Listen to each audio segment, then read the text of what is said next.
కలవమంటున్నాడు రా. అవునా? అసలే వాళ్ళ నాన్న మనీ సేవింగ్ లో చాలా స్ట్రిక్ట్ కొంటాడని చెప్పావు కదరా. సరే కంగారు పడుకు, రిహార్సల్ చేద్దాం. మంత్లీ ఎంత సేవ్ చేస్తావు? 1000 రూపాయలు కాదు 10,000 అని చెప్పు. మీ నాన్న ఏం చేస్తుంటారు? మంత్లీ బాగా సేవ్ చేస్తారు.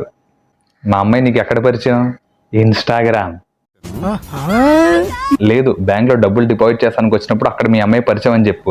చెప్పేది జాగ్రత్తగా విను. నువ్వు ఒక జ్యోతిషుని కలిసి నువ్వు గనక ఆ అమ్మాయిని పెళ్లి చేసుకున్న తర్వాత ఆ అమ్మాయి ఇంకా ఎక్కువ డబ్బులు సేవ్ చేస్తుంది అన్నట్టుగా నీ జాతకం మార్చుకో. టీమ్ లీడర్ అనో, ఆ అమ్మాయి కంటే మంత్లీ ఎక్కువ సేవ్ చేస్తానో, లేదంటే నెక్స్ట్ మంత్ నుంచి ఇంకో 10% ఇంకా ఎక్కువ సేవ్ చేస్తానని చెప్పు.